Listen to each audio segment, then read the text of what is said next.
പൊന്നാനി കളരിയിലെ മുതിർന്ന കവികളിൽ ഒരാളായ സി.വി. ഗോവിന്ദന്റെ കവിതകളെ മുൻനിർത്തി ഇടശ്ശേരി കലാപാഠശാല ചർച്ച സംഘടിപ്പിച്ചു. കവി ആലങ്കോട് ലീലാകൃഷ്ണൻ മുഖ്യപ്രഭാഷണം നടത്തി.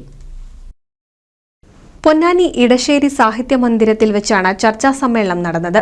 ആലങ്കോട് ലീലാകൃഷ്ണൻ മുഖ്യപ്രഭാഷണം നടത്തി.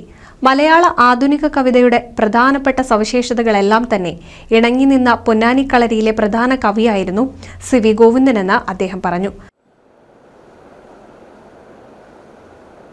ഇവർ എഴുതിയ കാലത്ത്, സി.വി. എഴുതിയ കാലത്ത്, കക്കാട് എഴുതിയ കാലത്ത്, സി.വി. എഴുതിയ കാലത്ത് അവർ നേരിട്ട സാമൂഹ്യ ജീവിതമായിരുന്നു അവരുടെ മുന്നിലുണ്ടായിരുന്ന ഏറ്റവും പ്രധാനപ്പെട്ട വിഷയം. അതിന് അവർ ജീവിച്ച, അവർ പരിചയിച്ച, അവർ അനുഭവിച്ച പരിസരങ്ങളിൽ നിന്ന് തന്നെയാണ് അവരുടെ കവിതയുടെ ഭാഷ രൂപപ്പെട്ടത്. അങ്ങനെ വരുമ്പോ സി.വി. എഴുതുന്ന കവിത അനുഷ്ടുപ്പാവും. അത് വെറും അനുഷ്ടുപ്പല്ല, സ്വരിച്ച് ചൊല്ലേണ്ടുന്ന അനുഷ്ടുപ്പാവും. വ്യത്യാസം.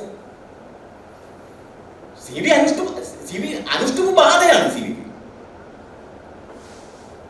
അനുഷ്ടുപ്പ് ഇതിഹാസകാരന്റെ ശില്പം.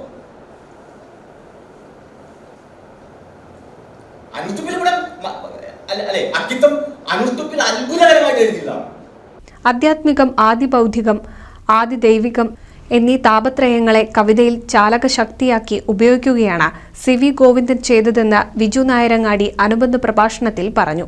പ്രൊഫസർ കെ.വി. രാമകൃഷ്ണൻ അധ്യക്ഷത വഹിച്ച ചടങ്ങിൽ doctor K M. Jayashree, V V. Ramakrishnan, C. Haridas എന്നിവർ പ്രസംഗിച്ചു. NCV news, Ponnani.